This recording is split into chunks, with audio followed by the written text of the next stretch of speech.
आज pensioners welfare association of CBIC Meerut zone की general body meeting Ghaziabad office में हुई, जिसमें मेरठ जोन के सदस्यों ने भाग लिया। ऑल इंडिया पेंशनर्स एसोसिएशन के सेक्रेटरी जनरल श्री रवि मलिक और AIA-CEGEO के सेक्रेटरी जनरल श्री हरपाल सिंह ने भी इस मीटिंग में भाग लिया। मुख्य मुद्दा वर्किंग ऑफिसर्स एसोसिएशन और रिटायर्ड ऑफिसर्स एसोसिएशन द्वारा लड़े जा रहे कोर्ट केसेस रहे। साथ ही सभी मेंबर्स से भी अपील की गई कि इन कोर्ट केसेस के लिए फाइनेंस भी इकट्ठा किया जाए। श्री रवि मलिक जी ने पे एनहेंसमेंट और MSCP के मुद्दे पर लेटेस्ट अपडेट्स भी दिए, जिन्हें आप सभी हमारी एक्सक्लूसिव वीडियो में देख सकते हैं, जो ऑलरेडी हमारे चैनल पर अवेलेबल है। मेरी सभी साथियों से अपील है कि जिन्होंने अभी तक चैनल को सब्सक्राइब नहीं किया है, कृपया सब्सक्राइब कर लें और वीडियो को लाइक और नोटिफिकेशन भी ऑन कर लें।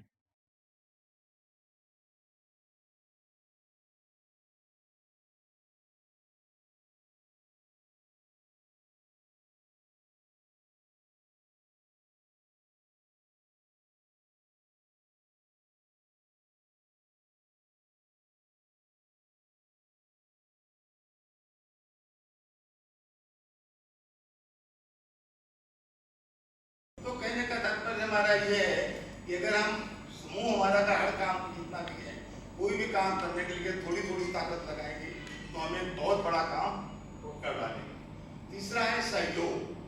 जब तक सहयोग नहीं होगा, जब तक भी कोई संगठन नहीं चल सकता है। सहयोग की नितांत आवश्यकता है कि एक दूसरे के प्रति हम सहयोग करें। सहयोग तो हमारे लिए लाइफ में देखा जाए कि कदम कदम की जरूरत है। जब बच्चा छोटा पैदा होता है तो उसको माँ बाप का सहयोग मिलता है। जब वो स्कूल कॉलेज में जाता है तो अपने साथियों का सहयोग मिलता है, टीचर का सहयोग मिलता है। जब हम नौकरी में आते हैं, जो हम जूनियर पोजीशन पे होते हैं, तो हमें सीनियर्स का सहयोग मिलता चाहिए होता है, तभी हम कामयाब होते हैं। जब हम सीनियर हो जाते हैं तो हमें अपने जूनियर्स का सहयोग चाहिए।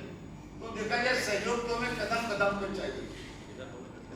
सहयोग के बिना तो कोई भी ऑर्गेनाइजेशन, कोई भी संगठन नहीं चल सकता। इसके ऊपर मैं भी आपको बताऊं, एक हमारे साथ एक सहेली हमें जिसका की अभी में कॉन्फ्रेंस में गए थे, तो वहाँ पर एक हमारे मित्र मिले, तो उन्होंने हमें नमस्ते किया, कैसे हैं सर? तो मैंने कहा मैं तो ठीक हूँ। तो मैंने पलट के पूछा उनसे, मैंने कहा आप कैसे हैं? तो उन्होंने कहा कि आप ठीक है इसलिए मैं भी ठीक हूँ। सुन के अच्छा भी लगा और बड़ा हल्का सा भी लगा, मैं ठीक हूँ। उसके बाद में उसके ऊपर वहाँ और भी कुछ बुद्धिजीवी लोग बैठे हुए थे, तो उसके ऊपर चर्चा होने लगी। तो वहाँ पर एक हमारे वहाँ पर एक नया शब्द मुझे मिला, उबंटू। उबंटू शब्द जो है वो अफ्रीकन है। तो अफ्रीकन दर्शन शास्त्र का एक बहुत ही इम्पोर्टेंट शब्द है। इसको कि नेल्सन मंडेला ने भी उसको यूज किया था जब देश की रंग-भेद की नीति खत्म हुई थी, वहाँ उनकी सरकार बनी थी।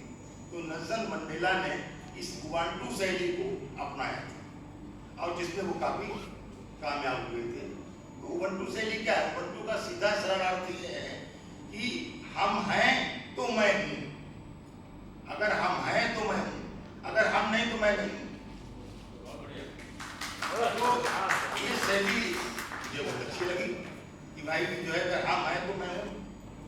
वैसे तो आजकल के जमाने में हम देख रहे हैं मैं और मेरा का बहुत ज्यादा बोल वाला है। मैंने किया, मेरे ने किया, मेरे बेटे ने किया, मेरे भाई ने किया, मेरे दोस्त ने किया, हर जगह मेरा मेरा किया, मैंने किया। वास्तविकता ये अगर हम कहें कि नहीं हमने किया सर, या किसी ग्रुप को हम क्रेडिट दें कि सारे साथियों ने मिलकर किया, तो उसके अंदर ज्यादा हमें कामयाबी मिलेगी। इसका शाब्दिक अर्थ तो ये है कि अगर हम हैं तो मैं। इसके ऊपर एक आपको बताऊं, मैं टीचर ने इसका प्रयोग किया था अफ्रीका में। उन्होंने एक पेड़ के पास में एक टोकरी में कुछ मिठाइयाँ, कुछ चॉकलेट, कुछ टॉफी रखी। करीब 15-20 बच्चे थे।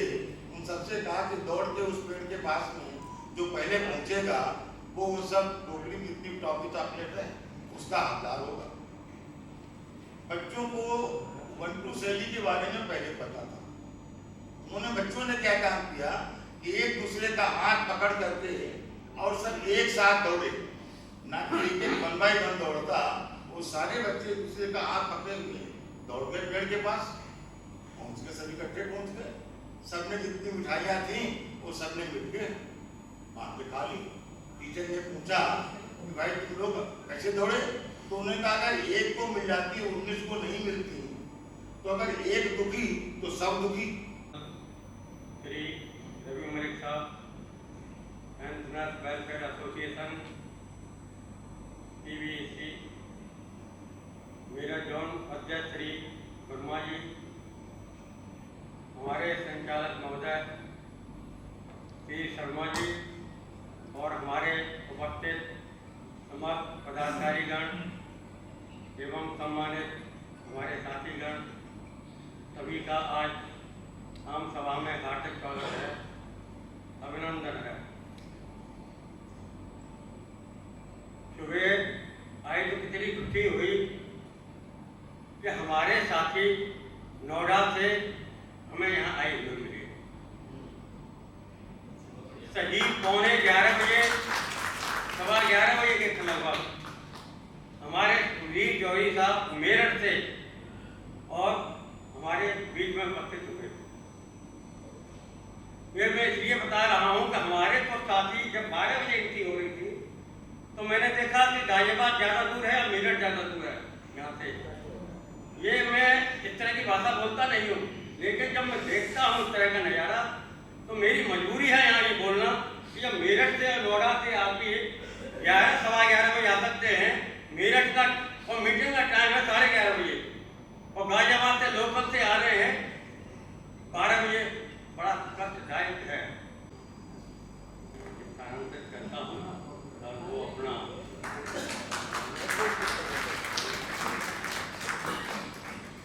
लाल जी को बहुत बहुत धन्यवाद। नमस्ते।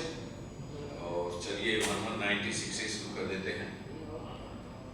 अगर वैसे तो एसोसिएशन हरपाल सिंह भी यहाँ आए हुए हैं, पेंशनर्स एसोसिएशन और रेजिडेंट ऑफिसर्स एसोसिएशन मिलजुल के कम से कम भी 25-30 केस थ्रू आउट इंडिया लड़ रही है और ज़्यादातर केस ऐसे हैं उसमें कि हम पेंशनर्स को भी उसका बेनिफिट मिले।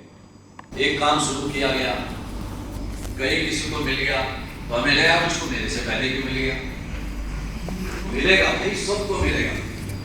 और कोर्ट मैटर ऐसे होते हैं। कोर्ट मैटर में आपको एक एग्जाम्पल दे देता हूँ। भास्कर वाला केस सबसे पहले फाइल हुआ, लेकिन भास्कर के में जो इलाहाबाद कैंट से वर्डिक्ट आया, जो ऑर्डर आया, वो सबसे बाद में आया। और उसके बाद जो 3 केस फाइल हुए थे उनमें पहले आ गया। तो ये हाथ में नहीं है कि किस केस में पहले वर्डिक्ट आएगा, किस केस में बाद में वर्डिक्ट आएगा। भास्कर मेरे कांटेक्ट में है रेगुलर, जब केस फाइल किया तब से लेके अब तक रेगुलर कांटेक्ट में है, पे मैटर पे भी और MACP इशू पे भी। और ये सबसे पहले केस जो इनकम टैक्स का था वो तो चल ही रहा था। बॉम्बे में हमारी इंस्पेक्टर एसोसिएशन ने मिलके और सुप्रीटेंडेंट एसोसिएशन ने मिलके भी डाल रखा था।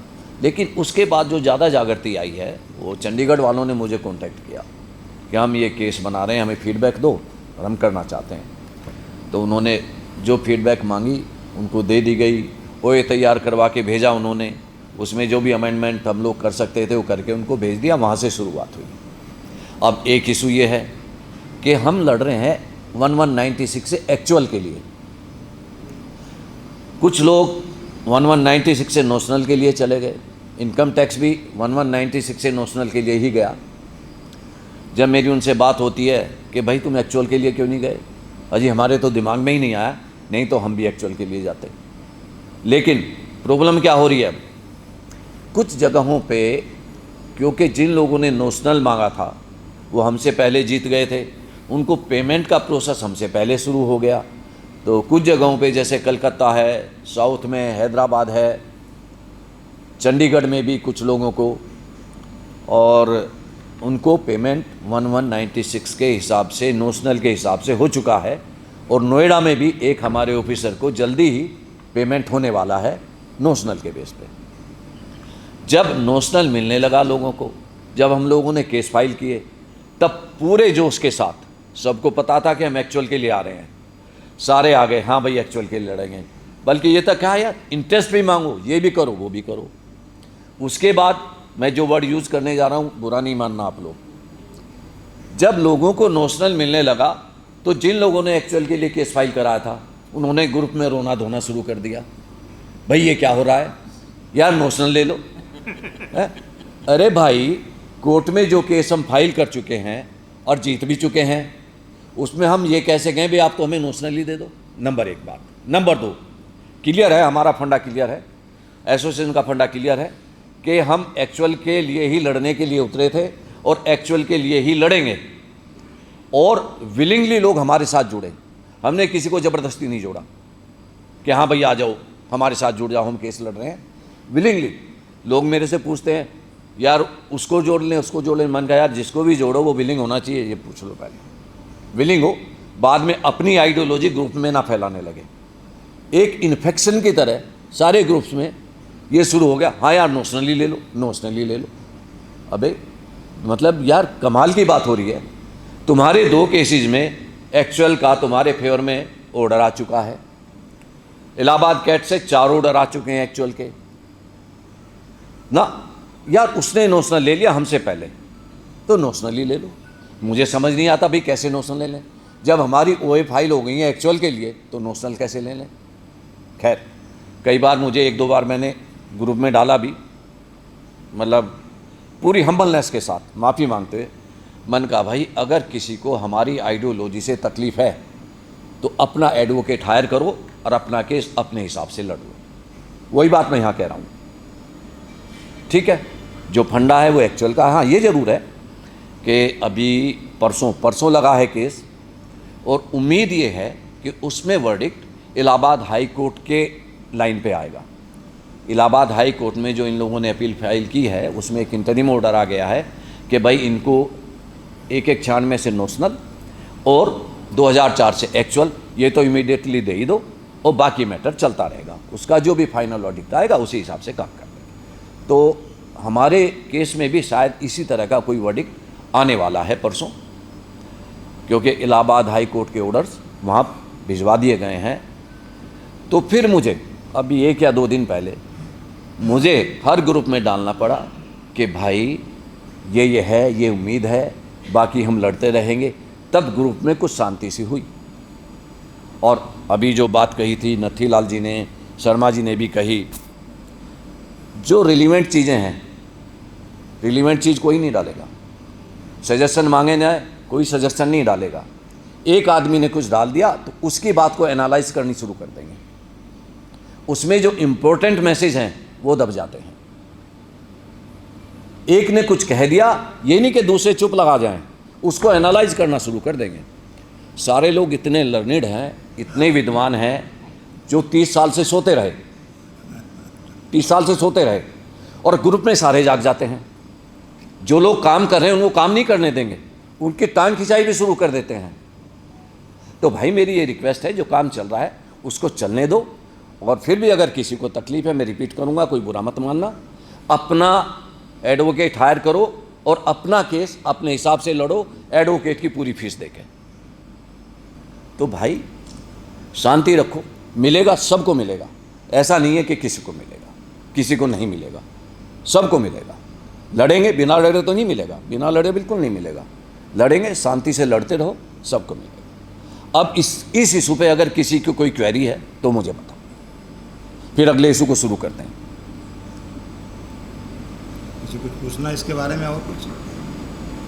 तो मैं मान के चलूं कि इस इशू पे अब किसी की कोई क्वेरी नहीं है, ठीक है। तो मैं ये रिक्वेस्ट करूंगा भाई लोगों कि ग्रुप्स में इररिलेवेंट चीज़ें मत डालो, ग्रुप में चीज़ों को लिंगर ऑन मत करो।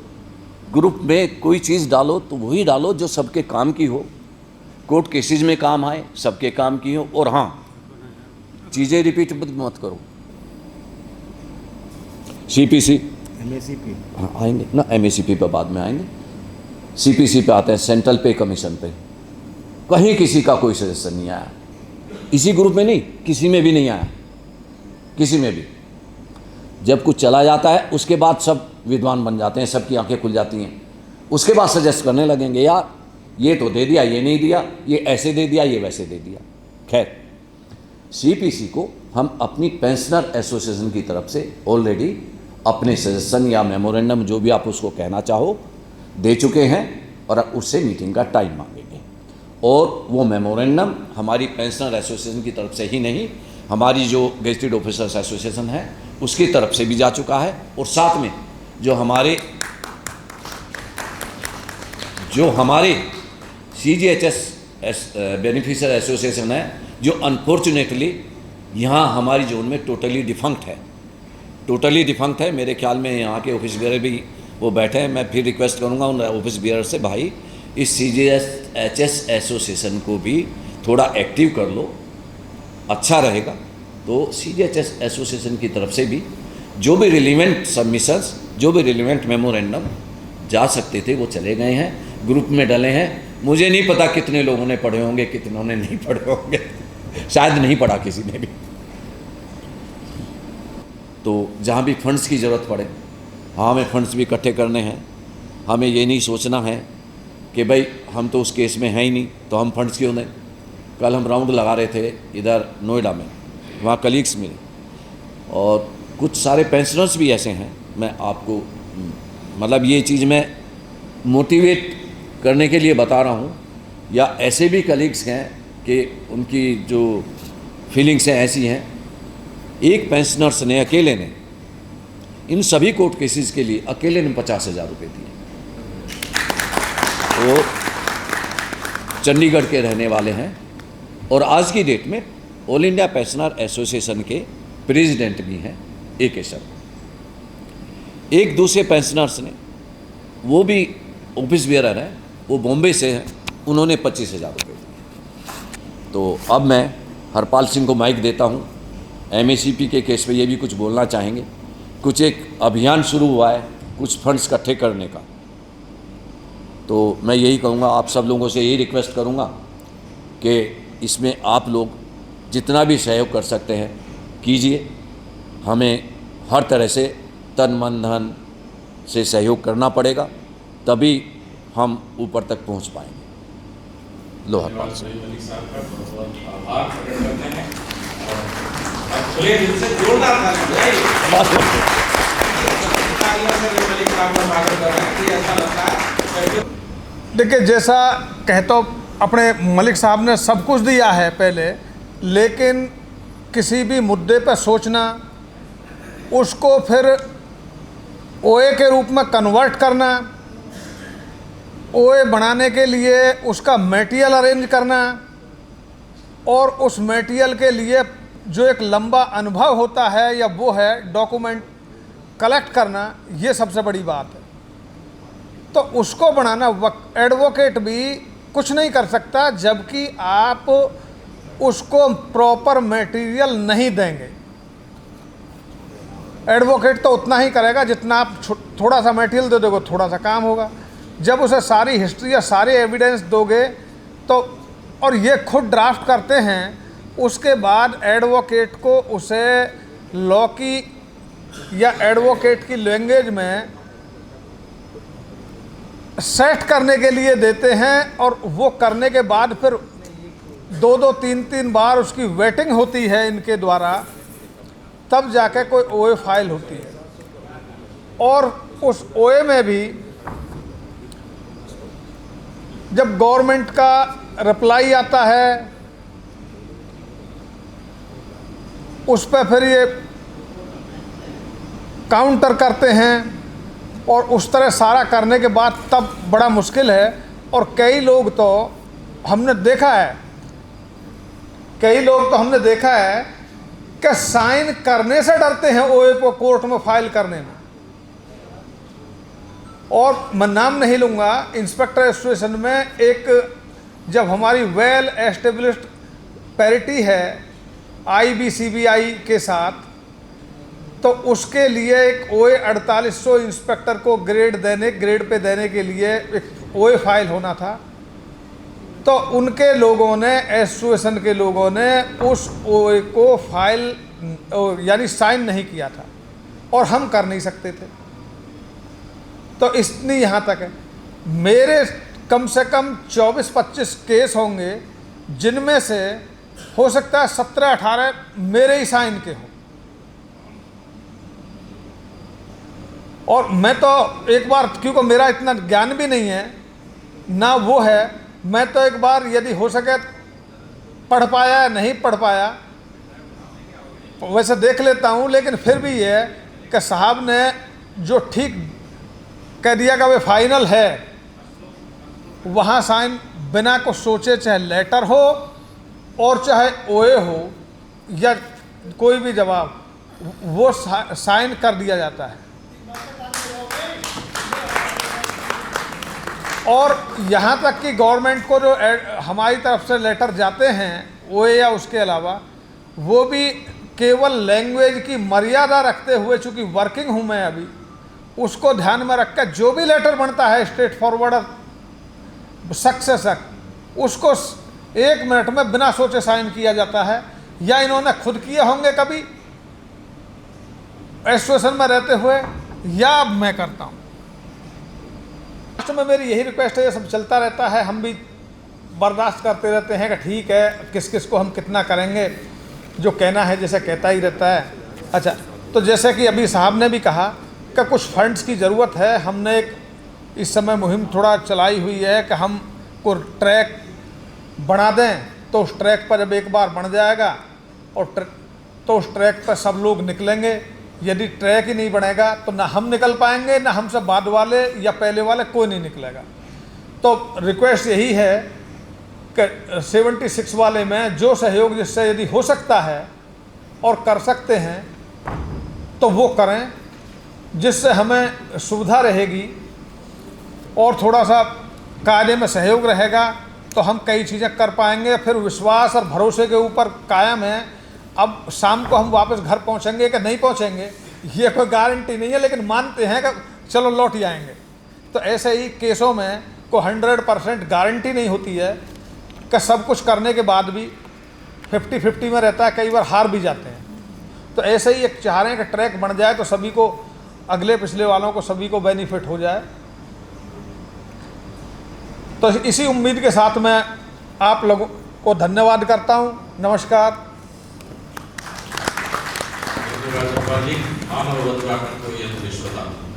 श्री A.K. दीक्षित जी ने आज एसोसिएशन को 21,000 रुपये भी डोनेशन दिया, जो कि कोर्ट केस लड़ने के लिए काम में लिया जाएगा। आवश्यकता, एकता और सहयोग की जो बात रोमा जी ने कही है, वो अभी तक हमारे संगठन में चल रही है।